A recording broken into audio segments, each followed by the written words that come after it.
हरे कृष्णा। तो मुझे बहुत हर्ष हो रहा है आप सबके बीच में उपस्थित होकर, और ये मेरा परम सौभाग्य है।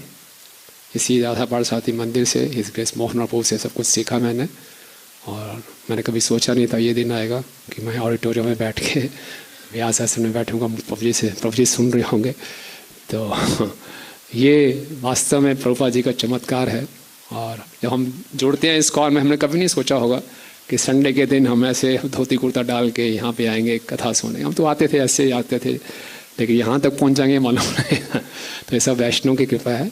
और मैं फिर से आज कृपा की याचना करूँगा कि जो भी मैं कुछ कह सकूँ, जो मैंने सीखा है वरिष्ठ भक्तों से, गुरु महाराज से, मोहन रपोल से और अन्य वरिष्ठ भक्तों से, उसको मैं दोहरा सकूं अपने शुद्धिकरण के लिए, आप सबके दिव्य आनंद के लिए।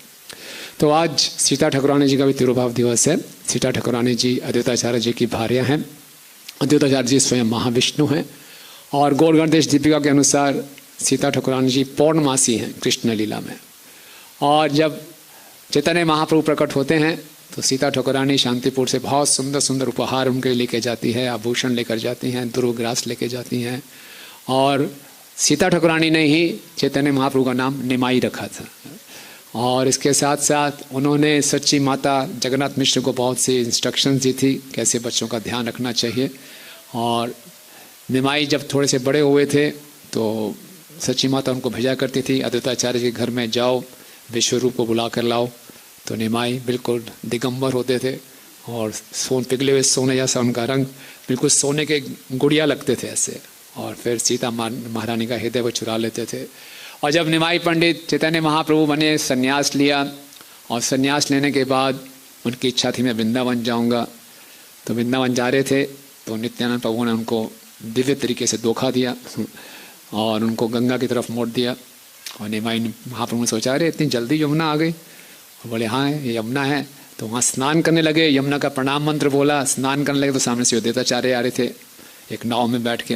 बोले अद्वैताचार्य आप यहाँ कैसे, आप भी वृंदावन में? तो वहाँ उन्होंने बोला जहाँ आप है वही वृंदावन है। तो वो समझ गए मेरे साथ धोखा हुआ है। बोले नित्यानंद प्रभु ने मुझसे धोखा किया। कोई धोखा नहीं किया। अगर आप देखेंगे त्रिवेणी से ये यमुना पश्चिम दिशा में है, उसी में आप स्नान कर रहे हैं, यमुना में ही स्नान कर रहे हैं। अब चलिए, अब आपके कपड़े गीले हो गए हैं, कुछ सूखे कपड़े लाया हूँ, कुछ थोड़ा सा भात है, कुछ वो आप खा लीजिए। तो उनको ले गए, और जहाँ ले गए तो अंदर कमरे में ले गए तो बहुत सुंदर पकवान, पूरा कमरा पकवानों से भरा हुआ था। तो महाप्रभु देखकर बहुत प्रसन्न हुए। बोले जिसने ये पकवान बनाए हैं मैं उसके चरणों की धूल अपने सर पे लूँगा। और पकवान किसने बनाए थे? सीता ठाकुरानी जी ने, है ना। और फिर अद्वैताचार्य जी ने बिठाया उनको। तो महाप्रभु सोचे इससे ठीक है ठाकुर जी के लिए है सब। तो सब के सब नित्यानंद प्रभु और चैतन्य महाप्रभु का आगे उन्होंने बहुत बड़े बड़े थाल रखे और सारा सारा भोग रखा। बोले क्या मैं इसको थोड़ी खाऊंगा? बोले आप, मैं सन्यासी हूँ। बोले मालूम है। अद्वैताचार्य ने बोला जगन्नाथपुरी में आप कितनी बारी 56 भोग खाते हैं। तो ये आपको लेना पड़ेगा। तो इस प्रकार से फिर लगातार काफ़ी दिन वहाँ पर रहे, लगभग 10 दिन वहाँ पर रहे। और वहाँ पे प्रतिदिन उत्सव होता था, भक्त लोग आते थे, कीर्तन होता था। तो सीता ठाकुरानी जी बहुत ही प्रिय पार्षद हैं चैतन्य महाप्रभु की। सीता ठाकुरानी जी की जय। तो आज हम श्रीमद् भागवतम के 6ठे स्कंद के 19वें अध्याय का पाठ करेंगे, और श्लोक संख्या 19 से लेकर पूरा अंत तक चलेंगे। आई थिंक श्लोक संख्या 28 तक, ठीक है। तो 19 और 20 बोर्ड पे है। ओके। विष्णु व्रतम इदं विभ्रन विहन्यात कथंचन विप्रान स्त्रियो वीरवती स्त्रगंध बलिमंडने अर्च दहर भक्तया देवम नियममास्थिता उद्वास्य देवं स्वेधाम्नि तन्निवेदितमग्रतः अध्यात्म विशुद्ध अध्यर्थम सर्वकर्म समृद्धये।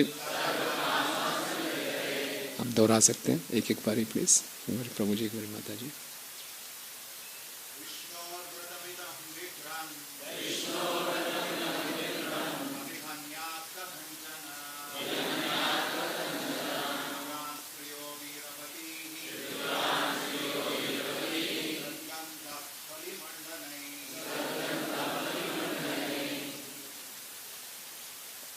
बोलिए, कोई और बोल दे।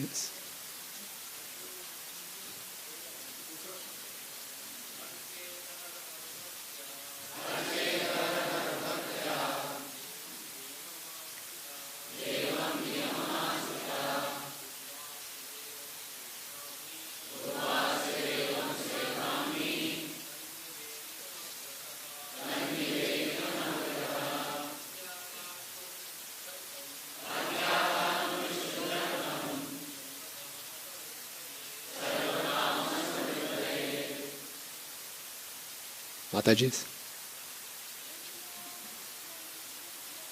विष्णुर्वतमिदं वेदम्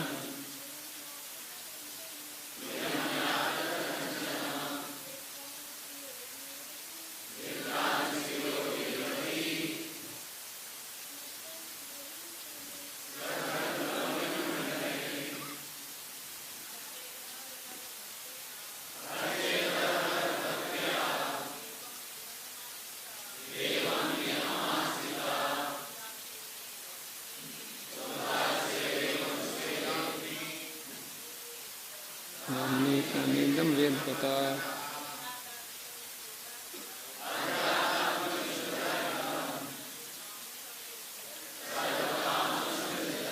धन्यवाद। शब्दार्थ, अनुवाद एवं तात्पर्य श्री भक्तिवेदांत स्वामी श्रील प्रभुपाद जी के द्वारा। श्रील प्रभुपाद की। विष्णु, भगवान श्री विष्णु का व्रतम व्रत इदम यह विभ्रत करते हुए ना नहीं विहन्यात भंग करें कथंचन किसी कारण से विप्रान ब्राह्मण स्त्रियां वीरवती ही पतियों तथा पुत्रों से युक्त स्त्रक मालाओं गंध चंदन बलि भोजन की भेंट मंडनई तथा आभूषणों से अर्चित पूजा करें अह नित्य प्रति भक्त्या भक्ति से देवम भगवान श्री विष्णु नियमम विधि विधान आस्थिता पालन करते हुए उद्भास्य रखकर देवम श्री भगवान को स्वे उनके अपने धामनी घर में तत् उनको निवेदितम अर्पित अग्रतः दूसरों को बांटकर अध्यात खाएं आत्मविशुद्धि अर्थम आत्मशुद्धि के लिए सर्वकाम समस्त अभिलाषाएं समृद्धि पूर्ण करने हेतु मनुष्य को चाहिए कि इस भक्ति पूर्ण विष्णु व्रत को स्वीकार करे और किसी अन्य कार्य से व्यस्त होने के लिए इसके पालन से विचलित ना हो।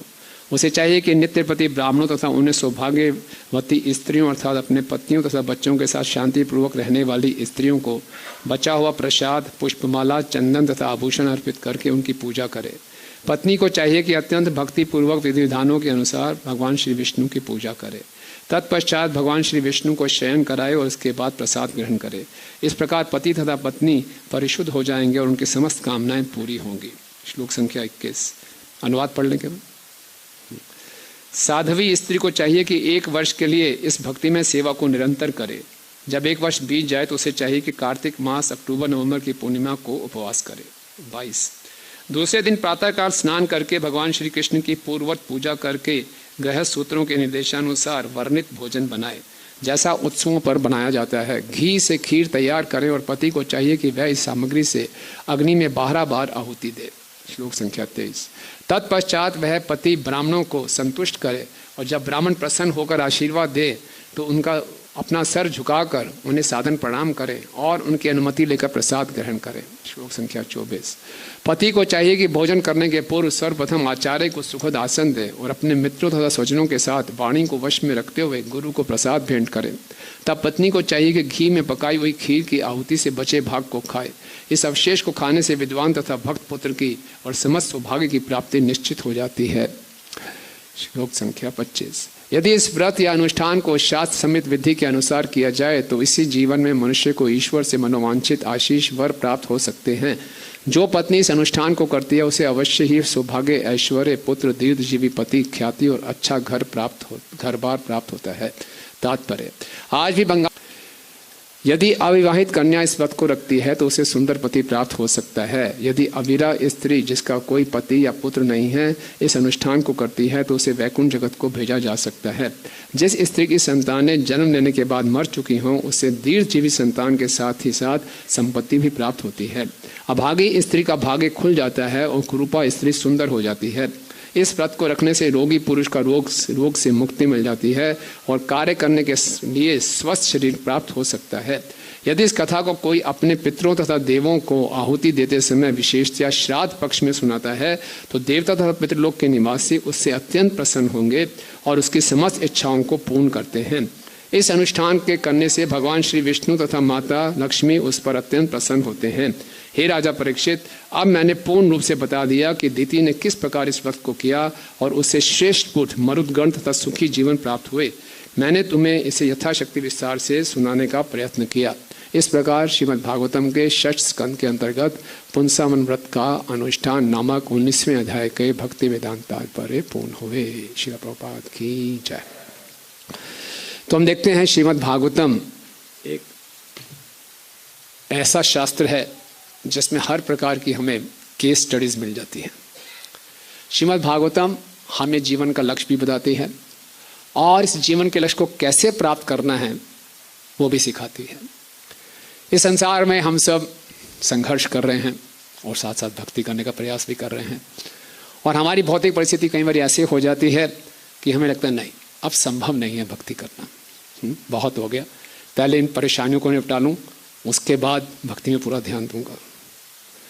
तो लेकिन श्रीमद् भागवतम हमें सिखाती है जीवन की परिस्थिति जैसे मर्जी हो हम अपने इस मनुष्य जीवन में कृष्ण प्रेम को अनुकूल कर सकते हैं। भक्ति का लक्षण है अप्रतिहता, कोई भी भौतिक परिस्थिति इसको रोक नहीं सकती। तो हम देखेंगे भागवतम में हर प्रकार की केस स्टडी है।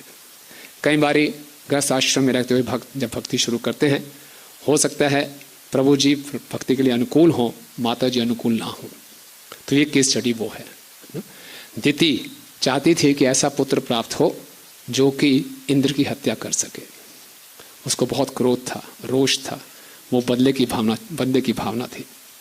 उसने कश्यप की बहुत सेवा की, कश्यप उनकी सेवा से बहुत प्रसन्न हो गए। फिर बाद में कहा मुझे ऐसी संतान चाहिए जो इंद्र का हत्यारा हो। तो कश्यप को बहुत ग्लानि हुई, बोले कैसी स्त्री के चुंगल में मैं फंस गया। लेकिन कश्यप जी ने अपनी बुद्धि का उपयोग किया।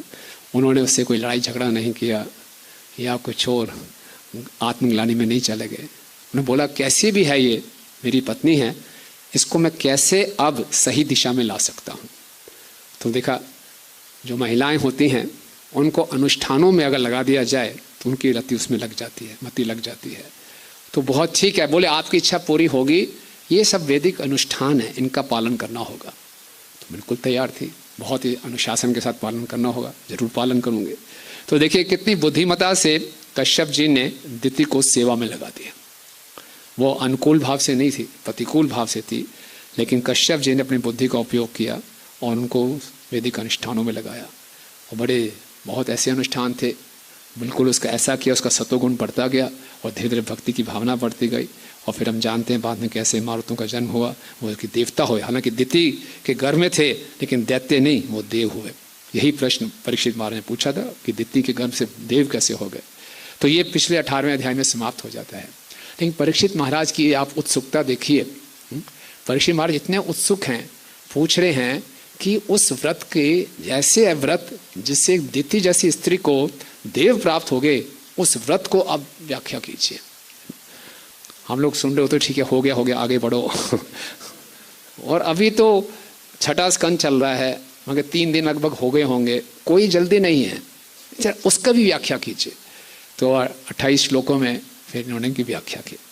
तो इस जो 25 श्लोक का तात्पर्य है उसमें बता रहा है कि अगर कोई इस विष्णु व्रत का पालन सही ढंग से करेंगे, जो गृहस्थ आश्रम में हैं, उनके हर प्रकार की भौतिक अभिलाषाएं तो पूरी होती ही होती हैं, इस संसार में भी वो सुखी रहते हैं और अंत में वो वैकुंठ धाम में जाते हैं, गोलोक धाम में जाते हैं।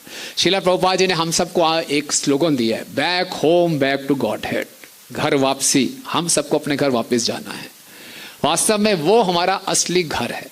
इंग्लिश में कहा होता है ईस्ट और west, home is the best.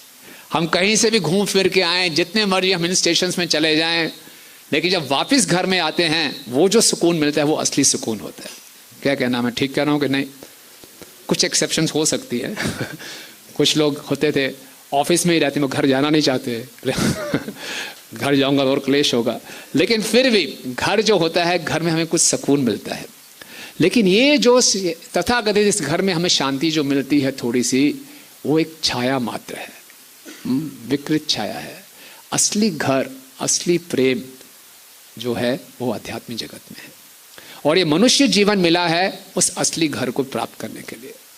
इस संसार में हम किसी भी आश्रम में स्थित क्यों ना हो, ब्रह्मचारी हो, सन्यासी हो, वानप्रस्थ हो, ग्रस्त हो, हम सबका उद्देश्य है उस ग्रस्ता लाइफ में जाना, भगवत धाम जाना, जहाँ पे एक पूरा अच्छा परिवार है, उस परिवार में जाके हमें सम्मिलित होना है। तो वो जो आध्यात्मिक जगत है वो प्रेम का जगत है, वहाँ केवल प्रेम है। और ये जो भौतिक जगत है ये काम का जगत है, यहाँ काम है, वहाँ प्रेम है। तो यहाँ काम को पूरा करने के लिए हमें काम करना पड़ता है ना। दुनिया में आए हैं तो काम कर प्यारे, हाथ जोड़ सबको सलाम कर प्यारे। जब तक काम नहीं करेगा अपने काम को पूरा नहीं कर पाएगा। एक बार श्रील प्रभुपाद जी ने अपने एक शिष्य को संन्यास दिया, युवा थे वो, और सन्यासी दंड लेकर बैठे थे सामने, एकदम बहुत युवा सुंदर।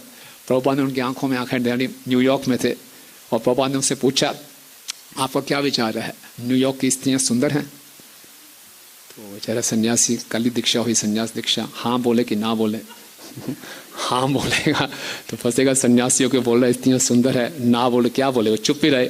डंडा कांपने लगा उनका, बोले yes tell me are they beautiful और नॉट? तो बोल नहीं पा रहे थे। भगवान दे आर वेरी ब्यूटीफुल। तो उसकी आंखें और झुकी और शर्मा गया। तो भगवान बोला ये पूरा जो न्यूयॉर्क भाग रहा है, इतनी भागदौड़ है, किस लिए है? इन स्त्रियों को संतुष्ट करने के लिए। तो इन काम वासनाओं को संतुष्ट करने के लिए ये सबसे बड़ी प्रेरणा है इस भौतिक जगत में। जितना हम आर्थिक विकास देख रहे हैं ये इसलिए है कि अपनी हम काम वासनाओं की पूर्ति कर सके। लेकिन भगवान गीता में बताते हैं जितना हम काम वासनाओं की पूर्ति करेंगे ये और बढ़ेंगे, और मोटिवेशन मिलेगा, और काम करो, और काम करो। तो इस भौतिक जगत काम का जगत है, लेकिन इस काम के जगत में क्लेश ही क्लेश है। लेकिन आध्यात्मिक जगत जहाँ हमारा असली परिवार है, घर है, वो प्रेम का जगत है। वहाँ सेवा है, यहाँ जॉब है, वहाँ सेवा है। हमारे एक ब्रह्मचारी हैं, वो पहले naukri.com में सेवा करते थे। मैंने अब सेवा.com में आ जाओ naukri.com से सेवा.com में। तो ये हमारे जीवन का लक्ष्य है। श्रील प्रभुपाद जी बताते हैं कि जो आध्यात्मिक जगत में प्रेम है वो विकृत होकर भौतिक जगत में काम। जिस प्रकार से दूध में और कुछ आप खट्टा डाल दें तो क्या बन जाता है? दही। क्या ये संभव है कि दही को दोबारा दूध बनाया जा सके? नहीं। क्या ये संभव है कि काम को दोबारा प्रेम बनाया जा सके? हाँ, दही को दूध नहीं बनाया जा सकता, लेकिन काम को प्रेम बनाया जा सकता है कृष्ण भाना भावित के द्वारा। हरि बोल। ये शक्ति है। काम को हम प्रेम में बदल सकते हैं। यही श्रील प्रभुपाद जी ने हमें प्रोसेस दिया है कि हमने काम को प्रेम में बदलना है और प्रेम में पाके असली घर में वापस जाना है। ये हम सबके जीवन का लक्ष्य है। अब काम को प्रेम में बदलना, दही को दूध में बदलना बड़ा मुश्किल काम है। काम का अर्थ है आत्म इंद्रिय प्रीति वांछा तारे बड़े नाम, कृष्ण इंद्रिय प्रीति इच्छा धरे प्रेम नाम। कितने ही जन्मों से, अनगिनत जन्मों से हमें आदत पड़ी है जो काम करना है अपने लिए करना है, अपनी खुशी के लिए करना है, या मैं और मेरे में हम फंसे हुए हैं। लेकिन अब सब कुछ करना है गुरु और कृष्ण की प्रसन्नता के लिए। इतना आसान नहीं है, पूरा 180 डिग्री घूमना है। तो इस 180 डिग्री को घुमाने के लिए प्रशिक्षण की आवश्यकता है, ट्रेनिंग चाहिए। तो श्रील प्रभुपाद जी कहते हैं ट्रेनिंग का अर्थ है एक जंगली पशु को पालतू बनाना ना। तो बुरा मत माने, जब हम आते हैं तो जंगली पशु की तरह होते हैं और उसको पालतू बनाना है। किसका पालतू बनाना है? गुरु और कृष्ण का पालतू पशु बनाना है। तो इस ट्रेनिंग पूरे प्रोसेस को बोलते हैं वर्णाश्रम धर्म।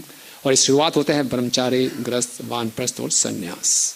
और पूरी की पूरी ट्रेनिंग इसलिए है, आश्रम जीवन है, ताकि हम प्रेम को प्राप्त कर सके, अपने असली घर वापस जा सके। तो श्रील प्रभुपाद जी बताते हैं इसकी शुरुआत होती है ब्रह्मचारी आश्रम से, फिर गृहस्थ आश्रम। तो आश्रम, आश्रम का मतलब है जिम्मेवारी का जीवन, आश्रम का मतलब है नियमों के अंदर जीना, अनुशासित जीवन जीना। मनुष्य जीवन बहुत जिम्मेवारी का जीवन है। जब तक अनुशासित नहीं होंगे तब तक काम को प्रेम में नहीं बदल पाएंगे। अगर हम आ भी गए इस आंदोलन में लेकिन अनुशासित होना नहीं चाहते, इसका हम प्रशिक्षण नहीं चाहते, तो फिर काम प्रेम में परिवर्तित नहीं होगा। वो दही दही रहेगी, दूध नहीं बनेगा। तो ये समझने की बात है। तो हर आश्रम में ब्रह्मचारी, गृहस्थ, वानप्रस्थ, संन्यास। तो ट्रेनिंग कैसे होती है प्रभुपाद जी एक लेक्चर में बताते हैं, बड़ा इंटरेस्टिंग एग्जाम्पल देते हैं कैसे एक जंगली पशु को पालतू बनाया जाता है। प्रभुपाद उदाहरण देते हैं, सर्कस में हम देखते हैं चीता, जब चीते को पकड़ा जाता है जंगल से, बहुत पैशनेट होता है, इसको पिंजरे में बंद रखते हैं तो बहुत उछलता है, कूदता है, पिंजरे को तोड़ने का प्रयास करता है। ये पहले दिन उसका स्वभाव होता है। लेकिन उसको क्या करते हैं, 3-4 दिन तक कुछ भी खाने को नहीं देते। धीरे धीरे उसका उछलना कूदना बंद हो जाता है, एकदम बेचारा मायूस हो जाता है, शांत हो जाता है, एक कोने में पड़ा रहता है। उसको लगता है मैं जीवित रहूंगा कि नहीं रहूंगा। फिर एक रिंग मास्टर आता है, पिंजरा खोलता है, धीरे धीरे बड़ी मुश्किल से बाहर आता है। जैसे ही बाहर आता है उसके हाथ में एक बहुत बड़ा चाबुक होता है, चाक से जोर से चाबुक मारता है, वो एकदम डर जाता है। और फिर उसके सामने छोटा सा मांस का टुकड़ा फेंकते हैं। 4 दिनों से वो भूखा है, छोटा सा मांस का टुकड़ा फेंकता है, थोड़ी सी ताकत आती है, फिर एक चाबुक मारता है, फिर डर जाता है। फिर उसको दिखाते हैं एक छड़ी है, इसके ऊपर से कूदो, नहीं कूदा, फिर चाबुक सामने से मारते हैं। वो जितनी भी शक्ति है छड़ी के ऊपर से कूदता है, वापिस एक फिर से मांस का टुकड़ा पिंजरे के अंदर बंद।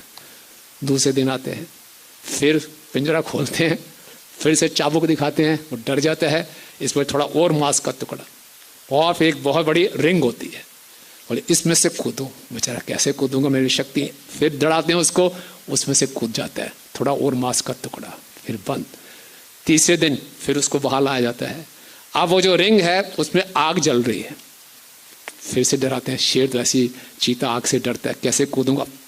फिर से दिखाते हैं डर, वो उसमें से कूद जाता है, उसको और बड़ा मांस का टुकड़ा, और फिर से पिंजरे में बंद। अब जो चीता है वो सोचते हैं मेरा पूरा जीवन इस रिंग मास्टर की कृपा पर निर्भर है ना। ये है प्रशिक्षण ये है जंगली पशुओं को पालतू बनाना।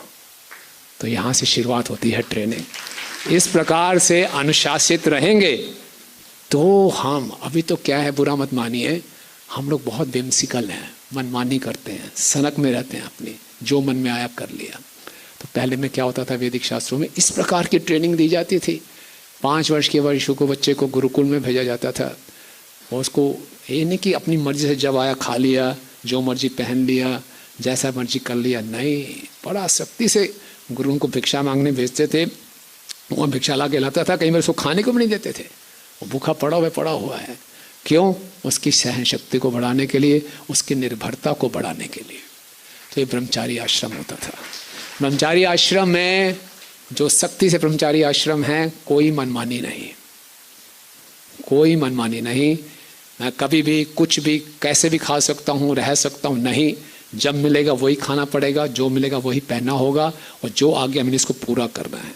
इससे हम अपने मन को नियंत्रित करते हैं। ऐसा ब्रह्मचारी अगर वो ठीक रहता है, आगे जाके वो संन्यास ले लेगा, उसकी इच्छा है गृहस्थ आश्रम में आने की तो गृहस्थ आश्रम में होगा। तो जब ऐसा ब्रह्मचारी गृहस्थ आश्रम में प्रवेश करता है तो उसको बोलते हैं प्रशिक्षित गृहस्थ। और वही गृहस्थ जो होगा, क्योंकि उसका इतना अच्छा मन ट्रेंड हो चुका है, वो आसक्त नहीं होगा। उसको मालूम है गृहस्थ आश्रम केवल 25 साल के लिए है। चारों आश्रमों में से केवल 25 साल का आश्रम है जिसमें थोड़ी सी इंद्र तृप्ति, थोड़ी सी, वो भी नियमित रूप से उसकी आपको आज्ञा दी गई है। 75% जो जीवन है विरक्त जीवन है। आप देखिए, ऐसा प्रशिक्षण जब प्राप्त होता था, फिर वो इस भौतिक जगत से आध्यात्मिक जगत जाने के योग्य होता था। अब आप सुन के हम सब घबरा जाएंगे, ऐसा तो हम प्रशिक्षण ले नहीं रहे। हम तो ब्रह्मचारी आश्रम में आते हैं जब हमारी आयु 25 से ऊपर हो जाती है ना। वो तो आयु है 5 से 25 का। किसमें कितने हमारे ब्रह्मचारी हैं जो 25 में, 30 में, 28 में, 40 में भी ज्वाइन करते हैं। तो क्या हुआ? तो इसलिए वो सख्ती से पालन नहीं कर सकते। और जो गृहस्थ आश्रम में आप लोग हैं, कभी भी जब जाके तभी सवेरा, जब हो गया, जब भक्तों के संपर्क में आए, हमारी भक्ति शुरू हुई, तो क्या कर सकते हैं? वापसी तो जा नहीं सकते। तो क्या किया जाए? तो निराश होने की बात नहीं है। ये भक्ति में बहुत शक्ति है। भक्ति में ऐसी कोई पूर्व योग्यता नहीं चाहिए कि पहले अपने हृदय को शुद्ध करो फिर आप हरि नाम ले सकते हो। किसी भी अवस्था में हम भक्ति का पालन कर सकते हैं। लेकिन अब जो हमें अवसर प्राप्त हुआ है, इसको हमने इतना तो मान लेना है कि मनमाने ढंग से जीवन नहीं जीना। मनमाने ढंग से जीवन जिएंगे तो कई जन्मों को हम बुक कर रहे हैं आगे। गुरु महाराज कहा करते थे, if you listen to your mind you will go to hell. तो अनुशासित होने के लिए तो तैयार होना पड़ेगा। तो अब अनुशासित कैसे होना है, इसमें मैंने कुछ चर्चा की है कि यहाँ बताया गया है कि पति पत्नी अगर इस ढंग से गृहस्थ आश्रम में जीते हैं तो इस जीवन में भी सुखी रहते हैं और भगवत धाम जाते हैं। ओके, तो गृहस्थ आश्रम कैसे जीना चाहिए? तो गृहस्थ आश्रम वही सही ढंग से जी सकता है जो पहले सही ब्रह्मचारी आश्रम में रहा हो। कई बार हमारी यूथ फोरम के लड़के आते हैं, प्रभु जी मैं सोचता हूँ मैं गृहस्थ ब्रह्मचारी आश्रम के योग्य नहीं हूँ, तो मैं सोच रहा हूँ विवाह कर लूँ, गृहस्थ आश्रम में चला जाऊँ। वो सोचते गृहस्थ आश्रम में जैसे केक वॉक आसान है ना, घर में रहना आराम से मस्ती से रहेंगे, ब्रह्मचारी आश्रम में बहुत तपस्या है तो मैं फिर गृहस्थ आश्रम में जा रहा हूँ। ये बहुत बड़ी गलतफहमी है। आप सब में अधिकांश भक्त यहाँ पे गृहस्थ आश्रम से हैं। आप बताइए गृहस्थ आश्रम का जीवन ज़्यादा तपस्या का है कि ब्रह्मचारी आश्रम का जीवन है? आवाज में दम नहीं है। बताइए कितने लोग मानते हैं कि ब्रह्मचारी आश्रम में ज़्यादा तपस्या है? ब्रह्मचारी तो हाथ खड़ा कर ही नहीं रहे बिल्कुल। पूरा कन्विक्शन है। कितने लोग मानते हैं कि गृहस्थ आश्रम में ज़्यादा तपस्या है? तपस्या ही तपस्या है। ब्रह्मचारी आश्रम में तो आपके पास इंद्र तृप्ति की इतनी सुविधा नहीं है। ऐसे यहाँ पे तो काफ़ी है लेकिन फिर भी इतनी नहीं है। लेकिन गृहस्थ आश्रम में तो सुविधा होते हुए भी इंद्र तृप्ति नहीं कर रहे। प्लेट में रसगुल्ला पड़ा है फिर भी नहीं खाना, और आपको डायबिटीज़ भी नहीं है। तो बहुत कठिन है। इसीलिए ऐसा नहीं सोचना चाहिए जी ठीक है जी मैं ब्रह्मचारी आश्रम के योग्य नहीं हूँ तो गृहस्थ आश्रम के योग्य हो गया। नहीं नहीं नहीं, बहुत कठिन है। गृहस्थ आश्रम रिलैक्सेशन के लिए नहीं है, ज़्यादा तपस्या है।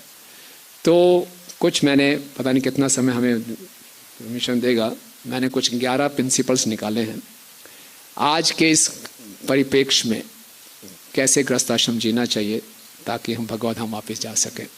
जो मेरी समझो प्रभुपाद के तात्पर्यों से, लेक्चर से, हिंदी मूवीज़ हम देखते थे, हीरो हीरोइन का आपस में विवाह हुआ और फिर डी एंड में क्या आता था, then they lived happily thereafter.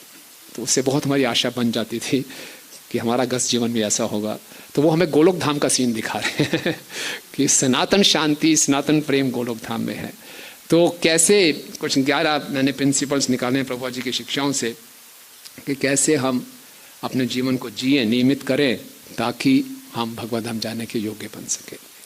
तो फर्स्ट एंड फॉरमोस्ट सबसे पहले प्रभुपाद जी बताते हैं सादा जीवन उच्च विचार बहुत आवश्यक है ना। बिना इसके आगे हम भक्ति में प्रगति नहीं कर सकते।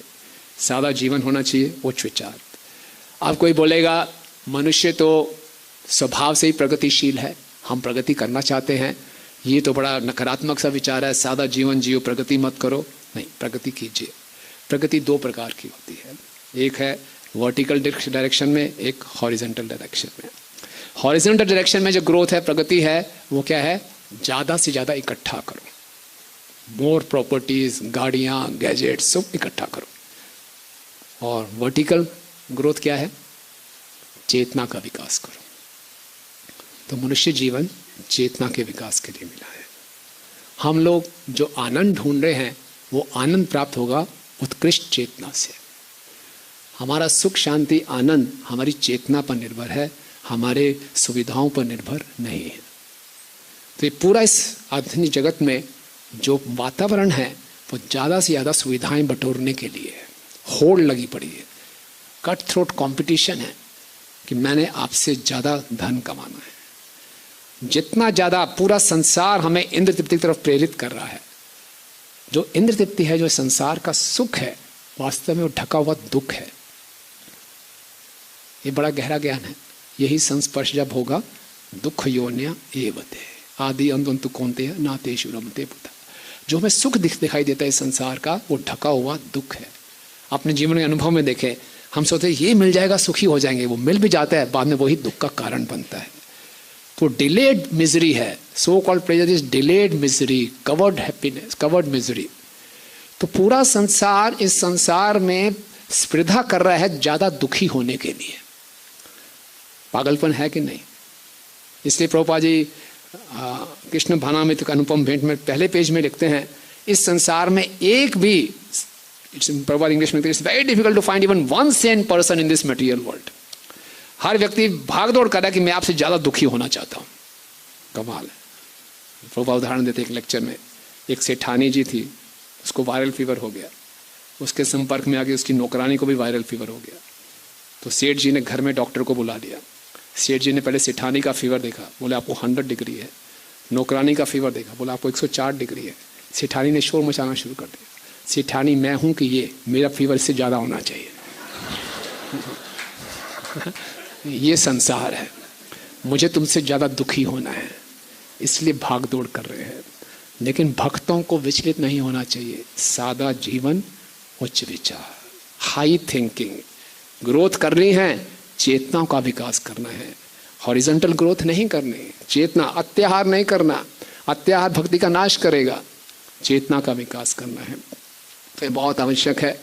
और क्या करें, अगर ये सोच लेंगे तो कोई ऋण नहीं लेना, लोन नहीं लेना। आजकल जहाँ जाओ लोन लोन लोन का प्रचार हो रहा है ना। आप ट्रेन में जाएंगे, होम लोन, कार लोन, ये लोन वो लोन, और कई लोग बहुत खुश होते हैं, मेरा लोन सैंक्शन हो गया। हमारे मंदिर एक माता जी मिठाई बांट रही थी, मैं क्या हो गया, मेरा लोन सैंक्शन हो गया। बोले EMI कौन देगा? तो आजकल जितने भी घर में सदस्य हैं सब अपनी गाड़ी रखेंगे, हर गाड़ी लोन पे है, सब इतनी मेहनत कर रहे हैं और सारी मेहनत इंस्टॉलमेंट्स भरने में है। तो क्या माला करेंगे, क्या अपने बारे में सोचेंगे, क्या आध्यात्मिक विकास करेंगे?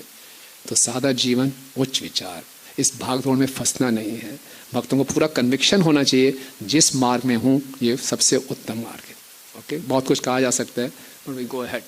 दूसरा, अब जो सादा जीवन जीना है ये बात क्लियर हो गई, तो धन कमाना है, धन तो कमाना जरूरी है। तो प्रभा लिखते हैं गृहस्थ आश्रम में धन कमाना चाहिए बड़ी ईमानदारी से, लालच नहीं है। यदृच्छा लाभ संतुष्टो द्वंद्वातीतो विमत्सर, जितना आसानी से प्राप्त हो जाए उसको प्राप्त करना चाहिए। प्रभा जी एक तात्पर्य में लिख रहे हैं, it is better to be an honest cobbler than a industrialist, fraudulent industrialist, है ना। एक आप मोची बन जाए कोई दिक्कत नहीं है, ईमानदार रहें। कैसा भी कार्य धंधा हो, लेकिन ईमानदारी से जितना प्राप्त हो जाए उसको कर लें। ये नहीं सोचना चाहिए कि मैं तो ट्रांसडेंटल हूँ, जितना मर्जी झूठ बोलूँ, धोखा दे दूँ, धन कमा लूँ और भगवान की मैं थोड़ी सी सेवा में लगा दूंगा, डोनेशन दे दूंगा। नहीं, भगवान को हमारा मनी नहीं चाहिए, हमारा मन चाहिए, है ना। तो मन देना है भगवान को, धन इतनी की आवश्यकता नहीं भगवान को, वो अलग बात है, हम चर्चा करेंगे। तो इसीलिए क्या करना है कि ईमानदारी से जीवन जीना है, और जो भी कमाना है उसको पहले गुरु कृष्ण को ऑफर करना है और प्रसाद के रूप में स्वीकार करना है। एक बार परम पूज्य जयदेव स्वामी महाराज भगवद्गीता के 6 अध्याय का पहले श्लोक पे लेक्चर दे रहे थे, अनाश्रिता कर्म फलम कार्यम कर्म करोति स सन्यासी च योगी च नाच निग्रह न क्रिया। तो इस लेक्चर दे रहे थे, उसी समय परम पूज्य गोपाल स्वामी महाराज जो उसमें गृहस्थ आश्रम में थे, वो सामने से गुजर रहे थे।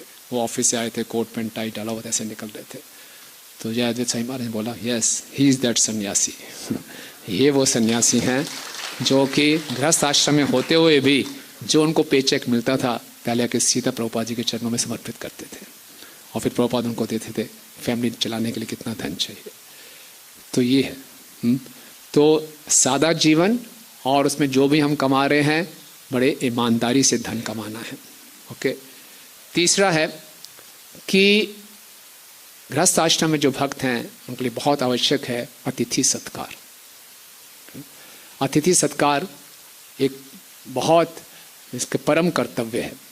चैतन्य महाप्रभु ने जब लक्ष्मी प्रिया जी से विवाह किया तो एक बारी उनके घर में 12 सन्यासी आ गए। तो सच्ची माता घबरा गई, इतने सारे सन्यासी अचानक आ गए, घर में कुछ है ही नहीं। नहीं, महाप्रभु तो महाप्रभु हैं। तुरंत सब कुछ उन्होंने जितने भी सामग्री थी उसका प्रबंध कर दिया और स्वयं बैठ के उनको महाप्रभु ने उनका सत्कार किया। और लक्ष्मी प्रिया जी ने बहुत सुंदर ढंग से सुंदर सुंदर पकवान बनाए उसके बाद वृंदावन ठाकुर जी बताते हैं, ग्रस्तेर महाप्रभु सिखाई न धर्म, अतिथिर सेवा ग्रस्तेर मूल कर्म। गृहस्थ का जो मूल कर्म है वो है अतिथि सत्कार। क्यों मूल कर्म है अतिथि सत्कार? अतिथि का मतलब है बिना तिथि के, कभी भी आ गया, अचानक आ गया। तो वो जो अतिथि है जब अचानक आएगा, हमने उसका सत्कार करना है, तो ये हमें सेवक की भावना जागृत करता है। कई बार घर में रहते रहते हमें लगता है कि हम भोक्ता हैं, लेकिन जब हमें सेवा करनी है, वो भी बिना बताए कोई आ जाए उसकी सेवा करनी है, तो हमारे अंदर सेवा की भावना, मैं दासों का दास हूँ, इस भावना को हम अनुकूल कर सकते हैं। तो अतिथि सत्कार करना चाहिए। उसके बाद बोल रहे हैं, ग्रस्त हैया अतिथि सेवा ना करे, पशु पक्षी हैते अधम्भल तरे। जो गृहस्थ आश्रम में होते हुए भी अतिथि सत्कार नहीं करता, उसकी स्थिति पशु और पक्षियों से भी बदतर है। कोई कहे जी मैं तो, मेरा धन नहीं है इतना, अतिथि आएंगे तो कैसे करेंगे? तो वृंदावन दास ठाकुर जी कह रहे हैं, कम से कम उनको बैठने का स्थान दीजिए, जल दीजिए। इतनी बुरी हालत है कि बैठने का स्थान भी नहीं है, तो हाथ जोड़ के बताइए, अपनी अयोग्यता बताइए कि मैं ज़्यादा नहीं कर सकता, प्रेमवश बोलिए। आप सबने सुनी हुई कथा, रामानुचार्य जी जा रहे थे दक्षिण भारत में, तो उन्होंने कुछ शिष्यों को भेजा। उनके बहुत धनी शिष्य थे, उनको बोला उनको बताइए कि मैं आने वाला हूँ। तो शिष्य वहाँ पर गए, उनको बताया कि गुरु महाराज आ रहे हैं। बहुत खुश हुआ। शिष्य वापस आए, रामानुचार्य जी ने पूछा बताया आपने? बोले हाँ। बोले उसने क्या किया? बोले बहुत खुश हुआ। बोले आपके साथ क्या किया? बोले कुछ नहीं किया। बोला ठीक है, उसके यहाँ नहीं जाएंगे, जो मेरा निर्धन शिष्य उसके पास जाएंगे। मैं नाम भूल रहा हूँ, इनका नाम वर्धेश्वर था, हैं यज्ञेश एंड वर्धाचार्य। वर्धाचार्य जो निर्धन थे, यज्ञेश धनी शिष्य थे। तो बोलो वर्धाचार्य के यहाँ जाऊँगा। और वर्धाचार्य इतना निर्धन था, वो घर में नहीं था, पत्नी थी केवल। उसने देखा कि गुरु इतने शिष्य आगे क्या करें, तो उन्होंने बोला सबका सत्कार किया।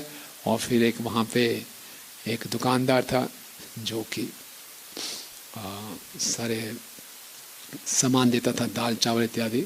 उसके पास जाके उसकी बुरी नीयत रहती थी, तो बोले आज मैं तुम्हारी सारी गलत वासनाओं की इच्छा पूरी कर दूंगी, मुझे ये सामान दे दो।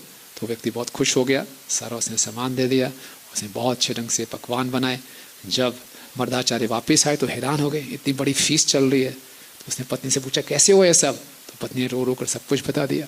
जब ये सुना तो वर्धाचार्य नाचने लगा कि इससे ज़्यादा सती स्त्री और कौन मिलेगी, मैं कितना सौभाग्यशाली हूँ। और उनकी कोई वार्ताओं को रामानुचार्य जी ने सुन लिया। रामानुचार्य ने बोला जाओ उसके पास जाओ और पहले मेरा महाप्रसाद उसको खिलाना। और वो वहाँ पे गए और वो स्त्री ने रामानुचार्य जी का महाप्रसाद उस दुकानदार को दिया। जैसे उस महाप्रसाद का सेवन किया, उसकी आंखों से आंसू आने लगे, उसका हृदय परिवर्तन हो गया। मैं कितना बड़ा पाप करने वाला था, आप मेरी माँ के समान है, मैं आपका भोग करना चाह रहा था, मुझे क्षमा करें। उनके पाँव पड़ गए, उनको लेकर आए और उन्होंने रामानुचार्य से दीक्षा प्राप्त कर ली। तो ये है अतिथि सत्कार। कुछ भी करना पड़े, आप देखिए कितनी बड़ी त्याग की भावना है। उन्होंने अपना सतीत्व तोड़ने को वो तैयार हो गई, अपने जो घर में अतिथि हैं, विशेषकर गुरु और जो आए थे उनकी सेवा के लिए। तो ये गेस्ट रिसेप्शन बहुत इम्पोर्टेंट है। ये तीसरा था। अतिथि तो बिना कहे आ गए, लेकिन जो गृहस्थ आश्रम में स्थित भक्त हैं उनका ये कर्तव्य है कि नियमित रूप से भक्तों को, सन्यासियों को घर में निमंत्रित करते रहे, बार बार निमंत्रित करते रहे और निमंत्रित करके उनसे जिज्ञासा करें। हम पूरी भागवतम में ये देखते हैं, वसुदेव जो कृष्ण के पिता हैं वो नारद मुनि से पूछ रहे हैं कि मैं गृहस्थ आश्रम में स्थित हूँ, जीवन का लक्ष्य कैसे प्राप्त कर सकता हूँ। पृथु महाराज जो भगवान के शक्तावेश अवतार हैं वो 4 कुमारों से ये पूछ रहे हैं कि घर में रहते हुए कैसे मैं जीवन के लक्ष्य को प्राप्त कर सकता हूँ। राजा निमि नव योगेंद्र से प्रश्न पूछ रहे हैं। युधिष्ठिर महाराज नारद मुनि से प्रश्न पूछ रहे हैं। क्यों? क्योंकि घर में रहते रहते हमें बाहर की दुनिया से इतना आदान प्रदान करना पड़ता है कि कई बारी हम जानते हुए भी जीवन के लक्ष्य से विचलित हो जाते हैं। तो बार बार बार बार उसको सुनना चाहिए। तो इसलिए घर में अतिथियों को बुलाएं, भक्तों को बुलाएं और उनसे सुने। और जो वैराग्य आश्रम के भक्त गृहस्थ आश्रम में जाते हैं उनका भी कर्तव्य है कि केवल वहाँ पर जाएं आध्यात्मिक संदेश देने के लिए, किसी और मंशा से नहीं, है ना, कि यहाँ अच्छी दक्षिणा मिलेगी, अच्छा खाने को मिलेगा, अच्छी सुविधाएं मिलेंगी, नहीं, केवल यही रहना चाहिए। नहीं तो आश्रम का जीवन बहुत जिम्मेवारी का जीवन है। हम देते हैं गृहस्थ आश्रम पारिवारिक जीवन 2 प्रकार के होते हैं। गृहस्थ आश्रम और दूसरा किस क्या बोलते हैं, गृहमेधी। गृहमेधी इंद्र तृप्ति का जीवन है, गृहस्थ आश्रम सेक्रीफाइस, त्याग का जीवन है। इसी प्रकार से भक्ति सिद्धांत श्री ठाकुर महाराज कहते हैं ब्रह्मचारी आश्रम भी है, जो मठ में रहते हैं उनकी भी जिम्मेवारी है। बोलते हैं मठवासी भी हैं और मठ मेधी भी है। जो मठ में रहते हैं, ब्रह्मचारी आश्रम में रहते हैं लेकिन अपने मनमाने ढंग से जीवन जी रहे हैं, वो भी मठ मेधी है। और जो पारिवारिक जीवन में मनमाने ढंग से रहते हैं वो गृह मेधी है।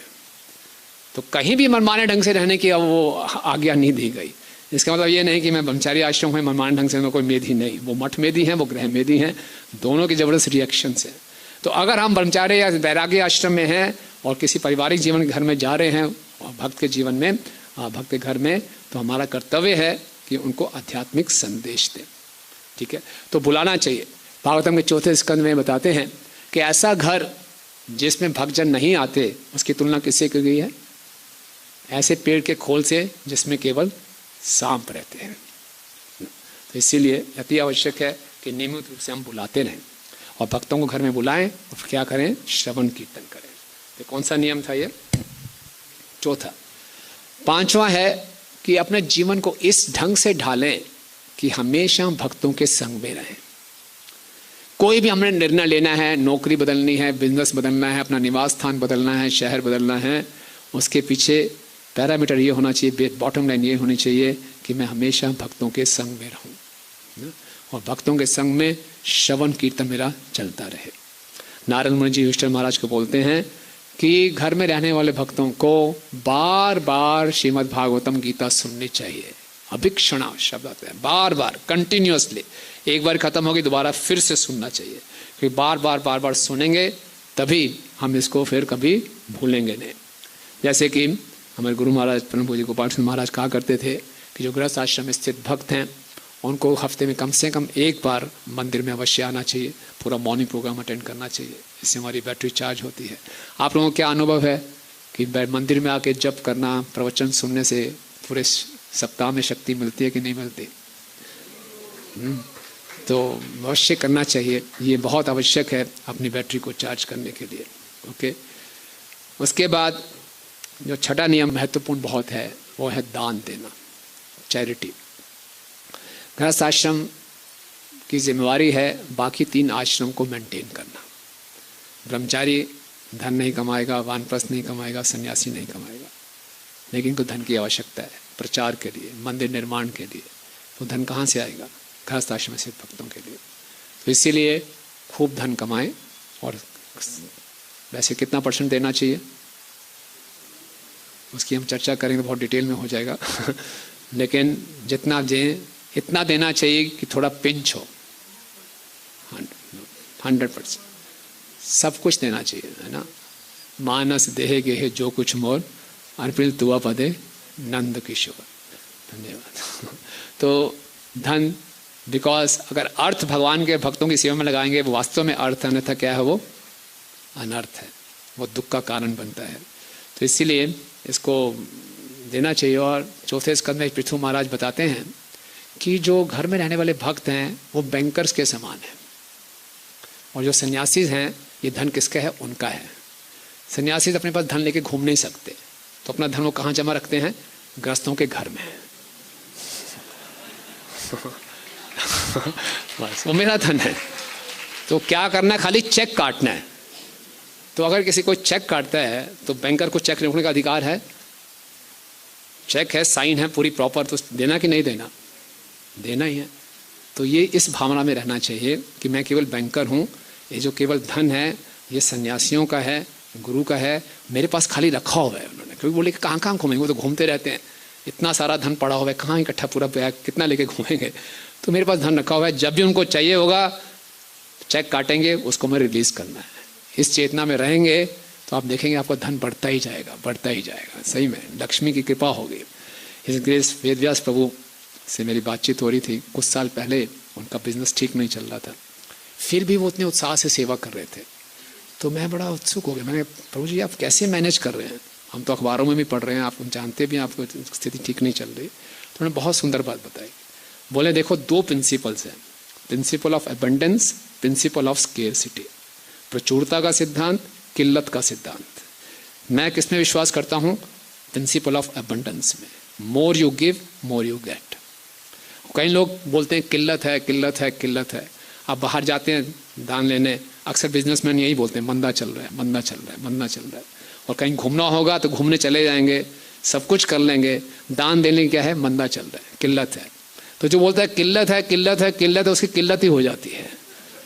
लेकिन जितना भी यहाँ जो देने का प्रयास करता है, more you give more you get, तो मैं देख रहा हूँ उनके जीवन में यही हो रहा है ना। पूरा उनको, जैसे हम देखते हैं गुरु महाराज का गुणगान चल रहा था तो महामंत्र प्रभु बता रहे थे, जब इस मंदिर का निर्माण हो रहा था तो उनका बिजनेस बहुत डाउन चल रहा था, और जो यहाँ के आर्किटेक्ट थे वो सीधा चेक उनके ऑफिस में भेज देते थे क्लियरेंस के लिए। तो महामंत्र प्रभु ने उनको मना किया कि ये आप ऐसे मत किया करो, डांट रहे थे उनको। तभी वेदास प्रभु जी पीछे से आ गए और बोले इनको डांटो मत, आज मैंने जो ये कपड़े डाल रखे हैं, ये टी शर्ट, ये पैंट, ये सब बैंक के पैसे से है। जब मैं कपड़े बैंक के पैसे से डाल सकता हूँ, क्या मंदिर का निर्माण बैंक के पैसे से नहीं हो सकता? आप सोचिए कितनी बड़ी बात है, कितना बड़ा हृदय चाहिए, है ना। तो इसीलिए ये क्लैरिटी होनी चाहिए, क्योंकि इन चीज़ों से आसक्त रहेंगे, यही आसक्ति पुनरपि जननम पुनरपि मननम पुनरि जननी जठरे शयनम, फिर से वही फंसेंगे हम।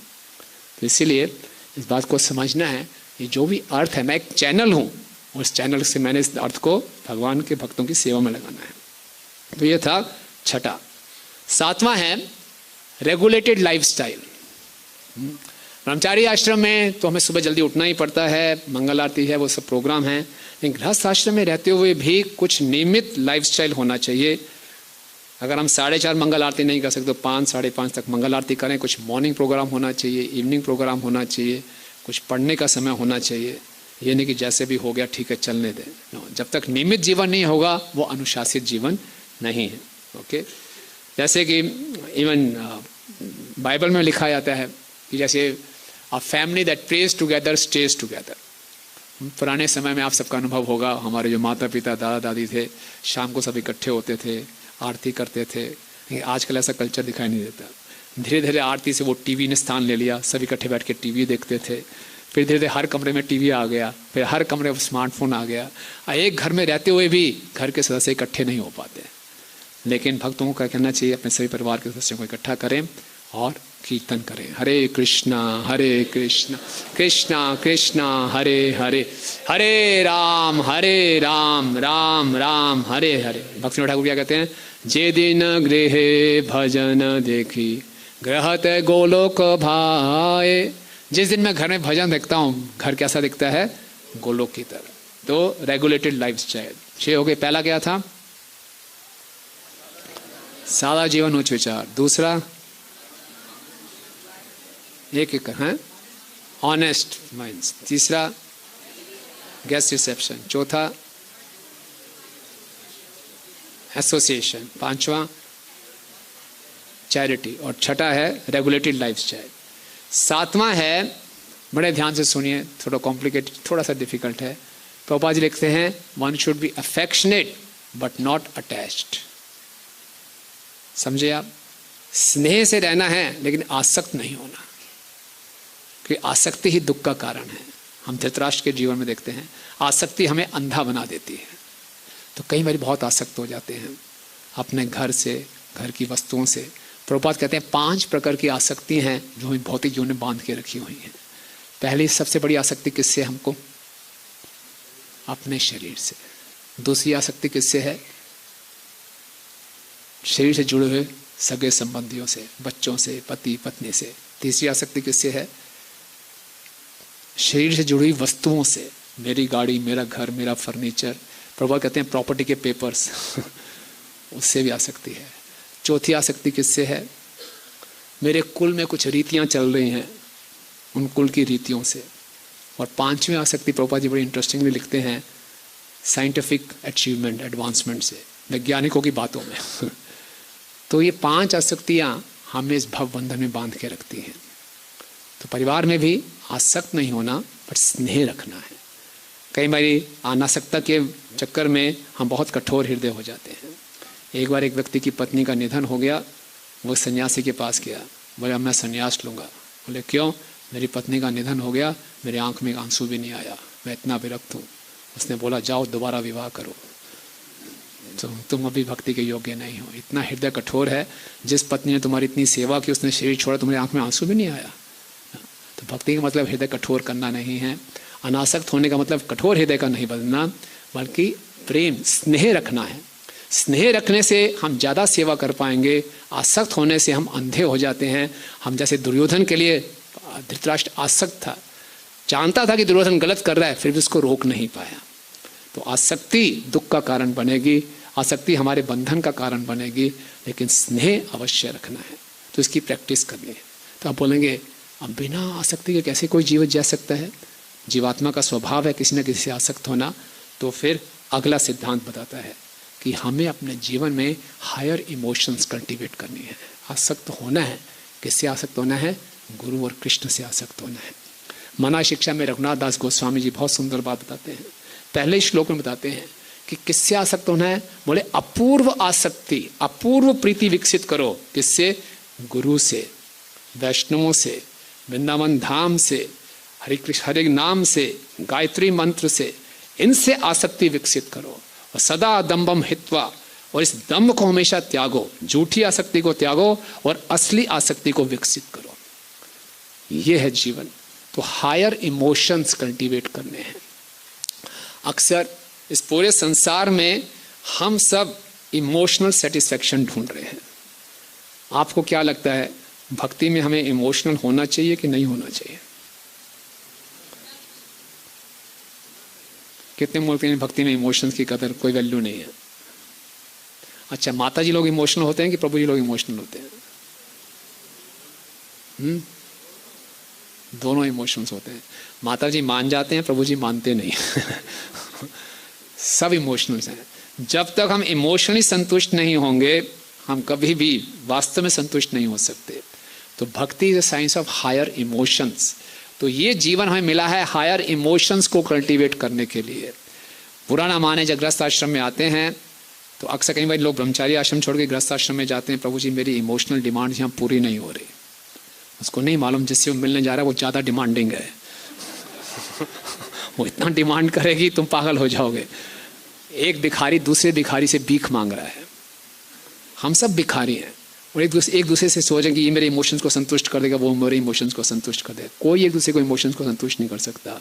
केवल एक ही व्यक्ति है जो हमारे इमोशंस को संतुष्ट कर सकते हैं। वो कौन है? कृष्ण।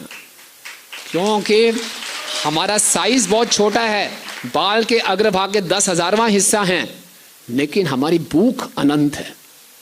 वो अनंत भूख को अनंत कृष्ण ही संतुष्ट कर सकते हैं। इस संसार का कोई बद्ध जीव, सीमित जीव संतुष्ट नहीं कर सकता। इस गलत फहमी में ना रहें। बहुत से ऐसे लोग आश्रम भी चेंज करते हैं, कहीं आश्रम चेंज करने के बाद और इधर उधर संबंध बनाने का प्रयास करते हैं। हर जगह फ्रस्ट्रेशन है। क्यों? हमारे में इतनी क्षमता ही नहीं है। जो वास्तविक हमारी भावनाओं का संतुष्टिकरण होगा, इमोशनल सेटिस्फेक्शन होगा, वो केवल कृष्ण ही कर सकते हैं। इस बात को हमें पूरे अच्छे ढंग से समझना चाहिए। तो हायर इमोशंस को कल्टीवेट करना है। जो भी हम कार्य कर रहे हैं, अपनी नौकरी कर रहे हैं, बिजनेस कर रहे हैं, घर का काम कर रहे हैं, किसकी संतुष्टि के लिए?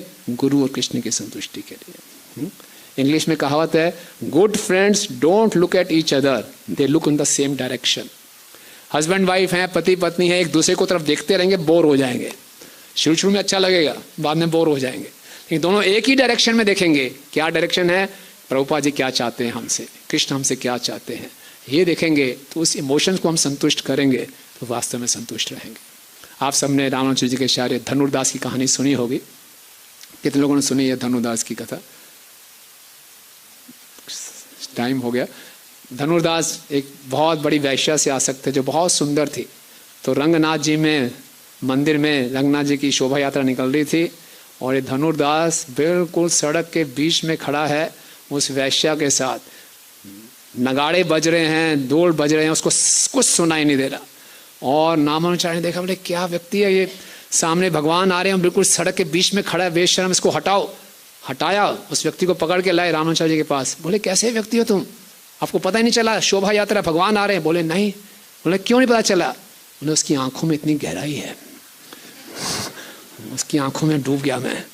बोले अच्छा, इससे सुंदर आंखें दिखाऊं? बोले हो ही नहीं सकता। बोले शाम को आना। तो उनको मंदिर में बुलाया। मंदिर बुलाने से पहले रामानुजाचार्य जी ने श्री रंगनाथ जी से प्रार्थना की, इस बद्ध जीव को अपने प्रति आकर्षित करे। और जैसे उन्होंने रंगनाथ जी के दर्शन किए तुरंत आकर्षित हो गया, उसकी आंखों से अश्रु बहने लगे। गुरु की कृपा थी, इतने आकर्षित हो गए, उसने आगे उस वैश्य को भी बताया, वो भी आकर्षित हो गई। दोनों ने रामानुचार्य से दीक्षा ली और बहुत अच्छे भक्त बने। फिर अपना सब कुछ उन्होंने रामानुचार्य जी की सेवा में समर्पित किया। तो हायर इमोशंस, पति और पत्नी, धर्म पत्नी दोनों एक दूसरे की सहायता करेंगे धर्म के पालन में। धर्म का अर्थ है कृष्ण से प्रेम करना। इस हायर इमोशंस को बीच में रखेंगे तो संतुष्ट रहेंगे। एक दूसरे से इमोशनल सेटिस्फेक्शन की डिमांड करेंगे, हमेशा असंतुष्ट रहेंगे। तो ये हायर इमोशंस बहुत आवश्यक है। और अंत में सेकंड लास्ट एक है कि हम मतलब आश्रम के नियमों का सख्ती से पालन नहीं कर सकते, जैसे हमने पहले बताया। लेकिन एक चीज़ है जो हमें अवश्य करनी चाहिए, चाहे हम किसी भी आश्रम में हैं, वो है मिशनरी स्पिरिट। आश्रम तभी पूरा होगा जब मिशनरी स्पिरिट होगी। ऐसा नहीं कि मिशनरी स्पिरिट केवल सन्यासियों या ब्रह्मचारियों के लिए है। ये मिशनरी स्पिरिट रहेगी, प्रचार करने की भावना रहेगी, तो हम इस संसार के दुखों से, उथल पुथल से प्रभावित नहीं होंगे। चैतन्य महाप्रभु दक्षिण भारत गए, कुर्म ब्राह्मण को उन्होंने क्या आदेश दिया? जा रे देखो तारे कहो कृष्ण उपदेश, आमार आ गया गुरु है तारे ही देश। कुर्म ब्राह्मण कह रहा था महाप्रभु को, मैं आपके साथ चलता हूँ, मैं घर के पचड़ों से दुखी हो गया हूँ, घर गृहस्थी में फंस गया हूँ, मैं अपने साथ ले चलो। महाप्रभु बोला नहीं, यहीं रहो, क्या करो, जहां भी हो, जिस स्थिति में हो, भगवान के संदेश का प्रचार करो। उसके अगले श्लोक में महाप्रभु बहुत सुंदर उनको वचन देते हैं, कहते हैं कि कभु ना बाधी बे तोमार विषय तरंग, पुनरपे थई पाबे मोर संग। अगर तुम ये करोगे तो गृहस्थ जीवन में आने वाली बाधाएं तुम्हारी भक्ति को रोकेंगे नहीं। आप से कितने भक्तों को ऐसा लगता है कि कई बार घरेलू जीवन की जो बाधाएं हैं वो भक्ति में बाधा डालती है? कभी कभी डालती हैं बाधाएं। घर में ये हो गया, वो हो गया, जॉब चला गया, ऐसा हो गया, तो हम परेशान हो जाते हैं। महाप्रभु कह रहे हैं अगर जा रे देखो तारे कहो कृष्ण उपदेश, ये करेंगे तो विषय की तरंग, जो इस संसार की उथल पुथल है, घरेलू जीवन की उथल पुथल है, उससे मैं प्रभावित नहीं होऊंगा। और महाप्रभु कह रहे हैं कि मैं हमेशा आपके साथ रहूंगा। तो क्या करना है? जहां देखें वहां क्या करें? प्रचार। अगर हमें कितने लोग कृष्ण के परिवार को ज्वाइन करना चाहते हैं, we want to join the Krishna's family. अगर फैमिली को ज्वाइन करना तो फैमिली बिजनेस करना पड़ेगा। बिना फैमिली बिजनेस किए फैमिली ज्वाइन नहीं कर सकते। हाँ, फैमिली बिजनेस क्या है हमारा? Book distribution. यस, तो जितना, जैसे अब भद्र पूर्णिमा आ रही है, फिर गीता मैराथन आएगा, इस फैमिली बिजनेस में भाग लेंगे तो फैमिली को ज्वाइन करेंगे, तब वो हमारी असली फैमिली है। फैमिली बिजनेस में भाग ले लेंगे, रखेंगे, फैमिली को ज्वाइन करना है तो नहीं करेंगे। बस अभी समाप्त करने वाले हैं, क्षमा। अच्छा, तो बैठे रहिए आप, इसके बाद आपको बहुत सुंदर एक TTC 2 का सर्टिफिकेट मिलेगा। Thank you. Last point, okay, 11वां पॉइंट है कि जो मनुष्य जीवन हमें यहाँ प्राप्त हुआ है, इस भौतिक जगत में सेटल होने के लिए नहीं, निकलने के लिए। एग्जिट प्लान, हम सबका एग्जिट प्लान होना चाहिए। एक बारी परम पूज्य जयद्रथ महाराज से किसी ने पूछा, महाराज गृहस्थ आश्रम का कर्तव्य क्या है? तो महाराज प्रसिद्ध हैं 2 शब्दों में उत्तर देने के लिए। उन्हें बोला टू गिव अप, त्याग, छोड़ना। समझे आप? गृहस्थ आश्रम का कर्तव्य है गिव अप। जैसे कि कोई इंजीनियरिंग कॉलेज में प्रवेश करता है, कितने साल तक रहता है? 4। उसको मालूम है 4 साल बाद मुझे गिव अप करना है। बोले नहीं, जाऊंगा नहीं, अच्छा लग रहा है यहीं पे। तो इसी ढंग से गृहस्थ आश्रम केवल 25 साल, उसके बाद गिव अप। अब आज के टाइम में वानप्रस्थ कहाँ जाएं? वन है ही नहीं, तो क्या करना है? गिव अप का अर्थ है जीवन को इस ढंग से ढालें। 40 के बाद अपने भौतिक कार्य कम होते जाएं, आध्यात्मिक क्रियाएं बढ़ती जाएं, और 45-50 तक ऐसी जीवन ले आए कि पूर्ण रूप से हम सेवा में लग जाएं। ये अच्छा, ताकि हम ज़्यादा से ज़्यादा अपने आप को शुद्ध कर सकें। प्रभुपाद कहते हैं 50 के बाद मनुष्य को इस जीवन का नहीं, अगले जीवन के लिए प्लान करना चाहिए। 50 के बाद जो जीवन मिल रहा है वो बोनस का जीवन है।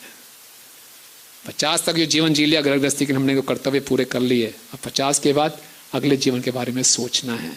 कई बार लोग रिटायर भी हो जाते हैं, उसके बाद कोई दूसरा जॉब ज्वाइन कर लेते हैं, बोले खाली बैठ के क्या करूं? खाली नहीं है, बहुत सेवाएं हैं। तो मंदिर है तो हमें कहीं जाना नहीं है, यही मंदिर हमारा वृंदावन है। मंदिर में बहुत सी सेवाएं हैं, आप आइए उसमें सेवा में जुड़िए। इसके लिए प्लानिंग कीजिए। जो युवा हैं उनको अभी से प्लानिंग करना चाहिए, कैसे 45 तक मैं इस ढंग से अपने काम कार्य को करूं कि इतना धन ले लूं कि मैं फिर अच्छे ढंग से पूर्ण रूप से सेवा कर लूं। नहीं, कई बार ऐसा लोग कहते हैं अभी 45 में मुझे रिटायर होना है तो अभी खूब धन कमा लूँ, खूब धन कमा लूँ तो अभी थोड़ा भक्तों का संग कम कर दूँ। क्या विचार है? ठीक है ये? क्यों ठीक नहीं है?